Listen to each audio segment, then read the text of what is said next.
bom dia! No Auto Esporte de hoje, um show de elétricos e de tudo que é jeito. Até a Lamborghini trouxe o seu carro híbrido aqui para o Salão de Frankfurt. A rotina de um piloto de testes. As pessoas acham que o piloto de testes só faz isso, né? Conserto de carro segurado sem usar a franquia? Que tal? Acionar rapidamente sem ter que acionar o seguro. O sentimento de bater o recorde mundial de velocidade. Ele falou que ele não sentia tanto mais controle do carro. Para onde vão os motores híbridos na Fórmula 1? Esse é o futuro, né? Por questões de diminuir a poluição, de questão de diminuir o consumo de combustível. E vamos viajar! É só desembarcar no aeroporto para já dar de cara com o assunto do mês em Frankfurt: automóveis. Agora a gente vai gravar o Salão de Frankfurt. A caminho da cidade, a paisagem noturna alimenta a ansiedade sobre o que está por vir. O Salão de Frankfurt é muito grande. São 11 pavilhões, 180 mil metros quadrados, o equivalente a 27 campos de futebol. E ele não é só grande no tamanho, mas também na importância. É aqui que foram lançados os carros mais icônicos e emblemáticos da indústria, além de carros de alta performance, elétricos, híbridos e conceitos que abusam na criatividade e no design. Podemos gastar sola de sapato ou fazer trajetos sobre rodas. Tem muita coisa para ver. Em casa, os fabricantes alemães cuidaram muito bem do show. Mostram que a indústria automotiva está disposta a fazer a parte dela para reduzir a emissão de poluentes. Mercedes, Volkswagen, Audi, BMW, Porsche encheram os estandes de modelos que apontam para um caminho sem volta na próxima década. O Taycan é um exemplo. Tem o DNA esportivo e é o primeiro 100% elétrico da Porsche. O Razia pergunta ao vice-presidente de elétricos da marca sobre a parte mais difícil do projeto. Ele falou que uma das maiores preocupações desse projeto foi que eles tivessem uma constância de performance no carro. Por ser um carro elétrico, há um grande problema de aquecimento de baterias, outros componentes que, numa constante aceleração, você perde um pouco de performance. Então, eu perguntei para ele quantas vezes eles fizeram esses testes sem perder nenhum tipo de potência. Ele falou que você pode tentar mais de 20 vezes, que ele vai sempre estar abaixo de 10 segundos. O Turbo S, que tem o equivalente a 761 cavalos, chegou aos 100 por hora em apenas 2,8 segundos. O Taycan tem ainda outra versão, o Turbo, que mandou 3,2 segundos nos testes. Os carros elétricos defendem uma bandeira de zero poluição. Agora, isso se estende desde o processo de fabricação até aqui, ó, no interior do carro. Olha só esse console central que não tem nenhum botão físico. São todos telas, né, sensíveis ao toque. Olha só a saída do ar-condicionado, eliminaram completamente as aletas plásticas. E pela primeira vez, o Porsche deu a opção de eliminar completamente o couro e substituir por esse material aqui, ó, ecológico e reciclável. Não dá nem para sentir a diferença. E do esportivo ao compacto. O ID.3 se tornou um dos lançamentos mais importantes da história da Volkswagen. A gente conseguiu colocar em produção um carro desse tamanho com uma roda, por exemplo, de 20 polegadas, né? Isso, na verdade, é uma coisa única nessa classe, né? Ele é o primeiro a sair da plataforma MEB, que pode gerar vários tipos de desenhos. O ID.3 tem dimensões parecidas com as do Golf. Por exemplo, a gente tem aqui a ausência de uma grade frontal, que óbvio que eram para os radiadores de carro a combustão. Aqui vocês tiveram livre acesso para desenhar aquilo que fosse mais conveniente para a marca, né? Exatamente. Continuar a mostrar isso para o consumidor que não precisa de ar. Então a gente fechou toda essa área superior, a gente colocou um feixe de luz aqui, ligando até o novo logo da Volkswagen, que vocês percebem que é um logo onde os hastes são mais finos. Um motor elétrico pode ter o equivalente a 204 cavalos, de 328 a 550 quilômetros de autonomia e 290 com 30 minutos de carga. Por dentro, design limpo, espaço e atualização de sistemas via internet. Por fora, sobra inventividade. Isso aqui é uma parte que, por exemplo, num projeto de conceito, não viria para um carro de produção. E aqui vocês conseguiram esse acabamento. A gente conseguiu, em várias reuniões com a engenharia, com a parte do pessoal que faz toda a engenharia de plástico, né, do para-choque dianteiro, achar qual a profundidade necessária, qual a espessura necessária para que isso fosse injetado no plástico. O ID virou realidade. E para quando a gente pode esperar um modelo como esse? Esse aqui é o Vision EQS, um conceito elétrico que marca a transição de sustentabilidade para os próximos modelos produzidos pela marca. A Mercedes apostou em um motor elétrico em cada eixo que rendem o equivalente a 475 cavalos. No estande, o conceito brilha. Ele traz um sistema de LEDs batizado de luz digital. O interessante do design desse carro é que eles eliminaram todas as colunas. E ele está dividido em duas partes, o chassi aqui em prata e essa longa peça preta em acrílico. As duas juntas formam o design do carro. Outro ponto inovador é o conjunto de LEDs, que somam 188 unidades e ficam espalhados por todo o carro. Dá a impressão de um enorme painel e pode dar uma cara nova, por exemplo, para o farol, grade e lanterna. Até 2022, o fabricante espera ter nada menos que 10 modelos elétricos no mercado. E o Vision representa ideias para as versões de luxo. A inspiração em grandes iates e com uma arquitetura interna que lembra um Converse. Daqui a pouco tem mais. Agora vamos aproveitar que a inspiração é náutica. Você gosta de navegar? Então anota aí. Essa semana começa o São Paulo Boat Show. Grandes iates, lanchas de todos os tamanhos, jets. Eles saem da água para o maior evento náutico da América Latina em terra firme e em local coberto. O passeio é legal e divertido também para quem curte mergulho e automóveis. O São Paulo Boat Show começa dia 19 e vai até o dia 24 de setembro. Daqui a pouco, no Auto Esporte, como será a evolução dos motores híbridos da Fórmula 1? Uma alternativa de cobertura para segurados com consertos abaixo do valor da franquia. O piloto que bateu o recorde mundial de velocidade. E como é a profissão de um piloto de testes?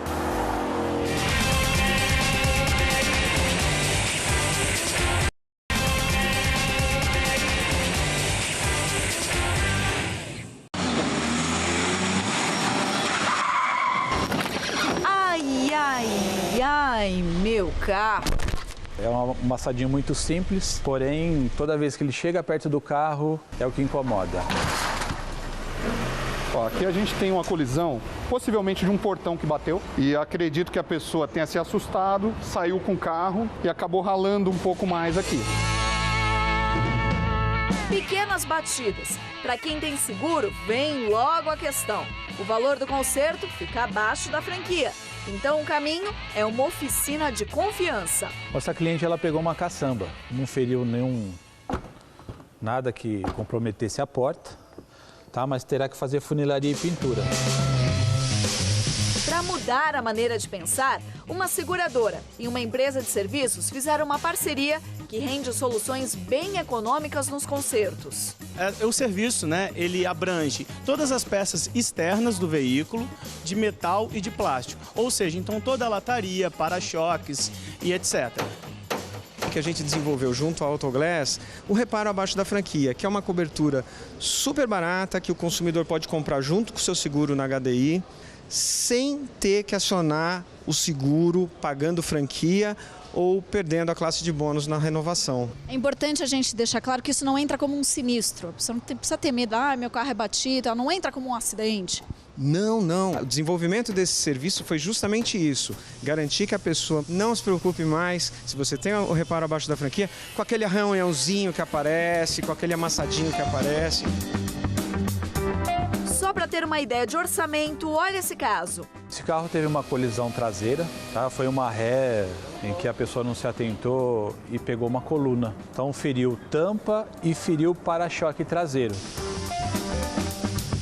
Para fazer um reparo de uma porta e de um para-choque aqui na Autoglass, o cliente vai gastar em torno de R$1.000 a R$1.200 para fazer toda a preparação das peças, pintura, secagem, polimento e entrega do veículo. Com a parceria, o segurado, no caso, tem o benefício de pagar somente a franquia, que é em torno de R$140, gerando uma bela economia no reparo do seu veículo. Se precisar trocar peças, o segurado também tem vantagem. Nós providenciamos a cotação dessa peça na nossa rede de fornecedores, buscando a melhor opção para o cliente. Ele compra a peça e nós pagamos a pintura e instalação da peça. Ou seja, mesmo numa situação em que não seja possível fazer o reparo, ele não está totalmente desamparado. Pensar em solução é melhor do que pensar em problema, né? Engenharia, informação, testes e mais testes. Assim é a vida desses pilotos. Eu comecei como jornalista, de formação, e eu sempre quis trabalhar com carros e motos, né? E eu já tinha uma certa bagagem de curso de pilotagem de moto, né? E foi um processo assim que levou 3 meses. Para entrar, precisa passar numa série de provas. Imagina o trabalho de quem testa o carro enquanto ele ainda é um protótipo. Isso quer dizer que são carros que ainda não estão na sua especificação final, que é uma condição bem diferente de um carro de produção. Então, toda essa parte de preparação do carro, né, desde o momento da montagem, para garantir que o carro está seguro para estar executando os testes e as manobras necessárias. Nesse universo aqui das pistas, testes e engenharia, existem alguns pilotos que são considerados a tropa de elite, conhecido como Tier 4, os únicos, com permissão para dirigir lá em cima, no limite. Tudo para garantir segurança em situações extremas. No mundo existem 20 e um deles, olha só, é brasileiro. E aí, Luizão? E aí, Cezinha? Conta um pouco, qual foi sua trajetória até chegar aí a ser um Tier 4? Bom, algumas etapas de, vamos dizer, warm-up, de aquecimento antes de ir para os Estados Unidos, um treino livre, vamos dizer assim, para poder enfrentar os desafios que a gente teve lá para chegar a esse objetivo aí de conseguir o Tier 4. E a gente se conheceu numa dessa, né? Pois é, você foi meu instrutor. Vocês não sabem o orgulho que eu tenho, né? Digamos que esse piloto de testes, faixa preta, tem um foco absurdo em segurança. Quando a gente dirige, você tem que ter uma boa parte do cérebro guardada para as sensações do carro e não usada para a direção em si. Ele tem que ser de uma forma que reaja ao ambiente, mas sem que você gaste a sua mente pensando naquilo, para poder avaliar com cuidado os componentes, como pneu, suspensão e por aí vai. No esportivo, controles desligados. E o César mostra serviço.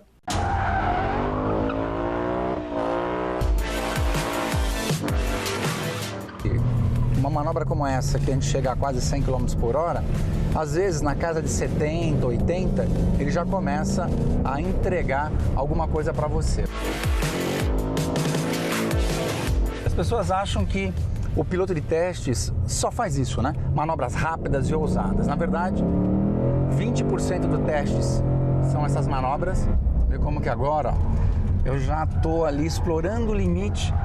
E qual é essa qualidade do limite? O que é a qualidade do limite? É o jeito com que o carro escapa. Se ele me avisa que vai escapar ou não, tá bom? Então, ó, vou abusar da traseira, ó a traseira indo embora, ó.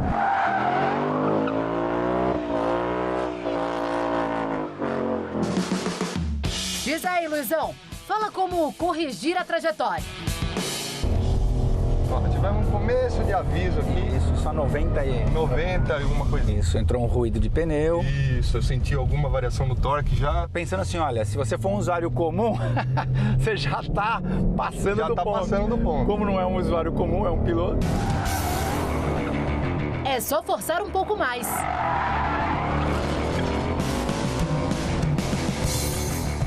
E você rodou, manteve o carro na pista e para isso você precisa ter habilidade. Não é qualquer piloto de teste. Como esse carro é um carro com um nível de aderência mais alto, as velocidades são maiores, então a gente procura usar uma pessoa com mais experiência. Por quê? Se a gente começa a derrapar com o carro mais rápido, ele vai mais longe.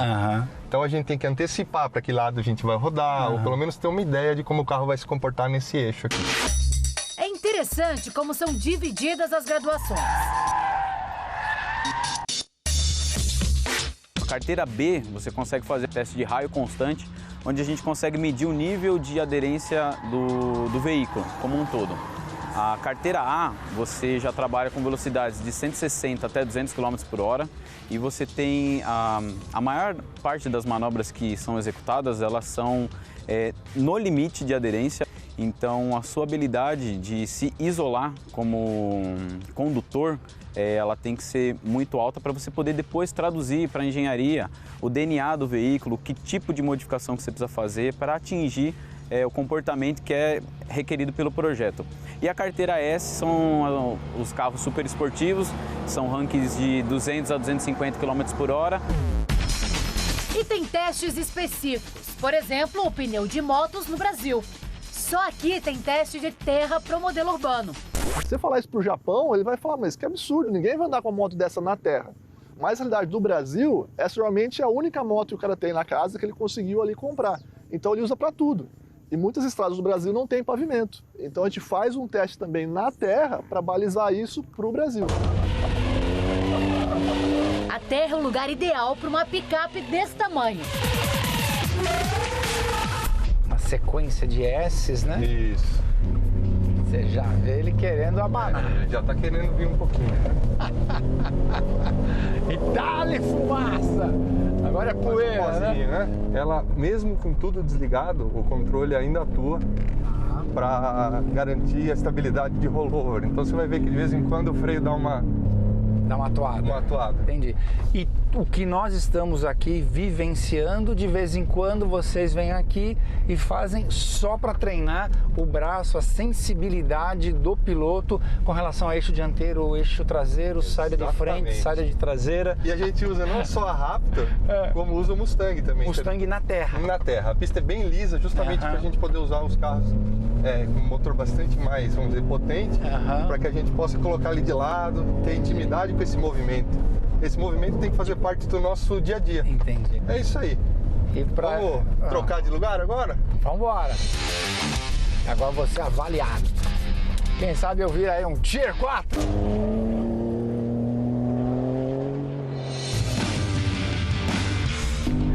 Cara, isso aqui é muito bom. Ó, todo de lado, de lado, de lado, de lado.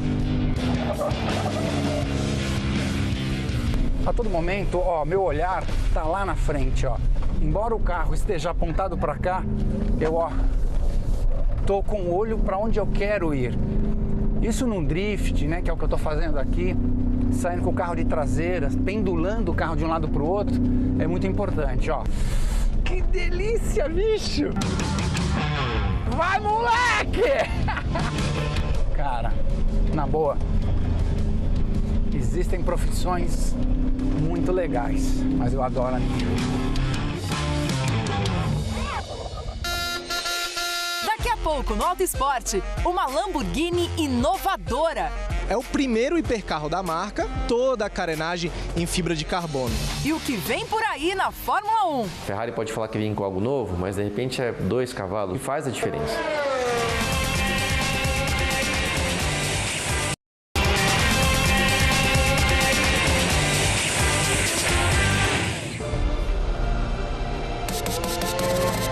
Cada vez mais híbridos.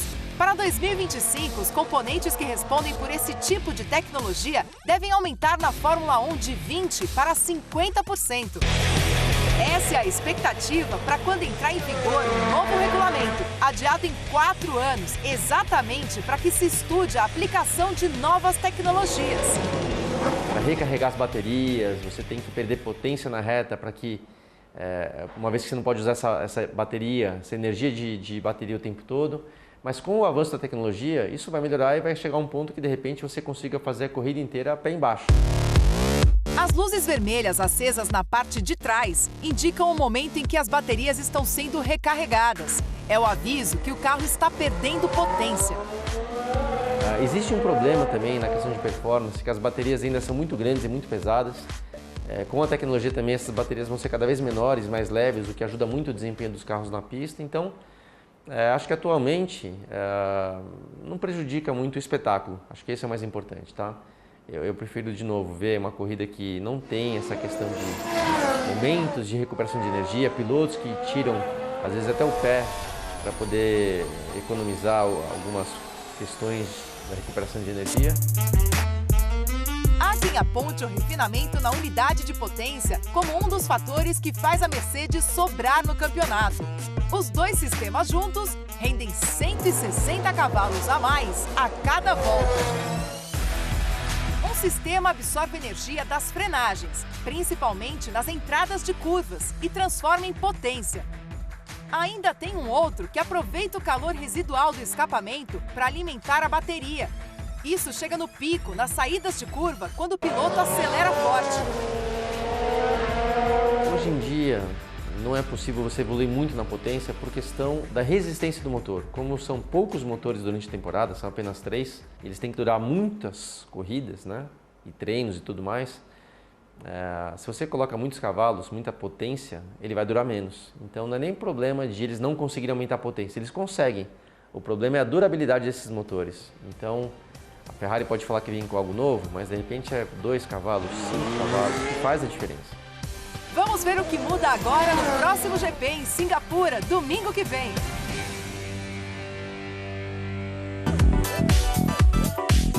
Uma Honda retrô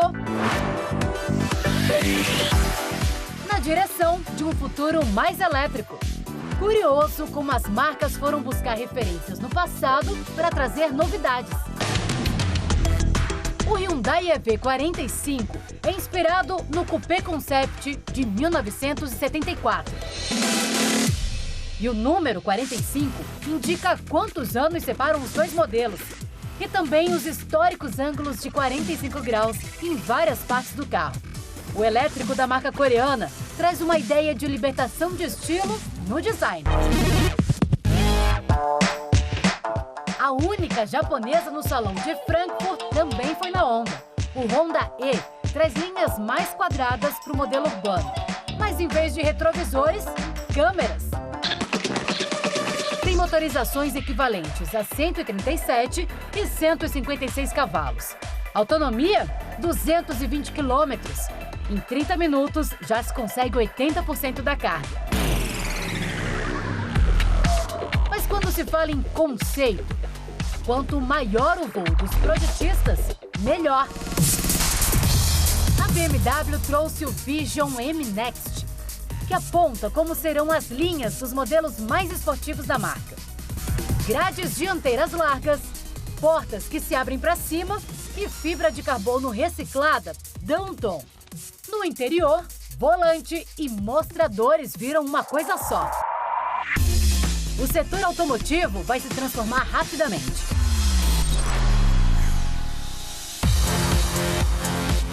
Agora, rápido mesmo é o Andy Wallace, piloto de testes da Bugatti, que carimbou a marca de carro mais rápido do mundo em produção no Chiron Sport.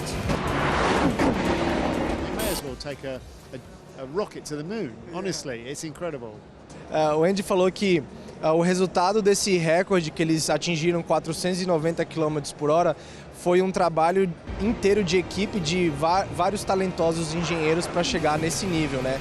Ele falou que a parte dele foi uma das mais fáceis, que ele era só sentar e acelerar, mas nem tanto também, porque quando você atinge uma certa velocidade de 400 km por hora, colocar mais 90 no topo disso, realmente um sentimento muito diferente do que ele já passou em toda a vida. Ele falou que realmente é uma coisa inexplicável.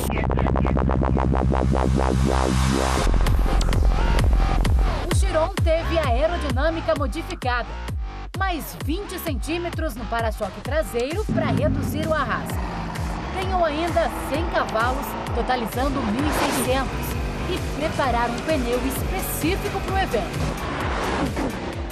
Ele não sentia tanto mais controle do carro, principalmente na direção, porque qualquer movimento o carro reagia de uma forma um pouco mais como se ele fosse um autônomo naquele momento, né? Falou que a inércia da roda é tão grande que qualquer movimento no volante ele tinha que corrigir porque o carro ficava um pouco andando em zigue-zague. A Bugatti vai ter só 30 unidades de uma versão de estrada do modelo recordista. Vai ser um pouco modificada para ganhar aderência e terá 2 lugares em vez de 1. O lançamento seria em Frankfurt, mas a Bugatti furou. Melhor para Lamborghini Sián, que reinou como hiperesportivo.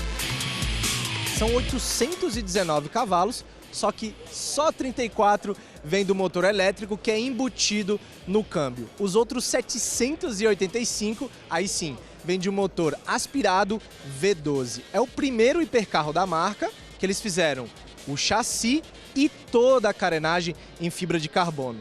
Até o escapamento não ficou fora dessa.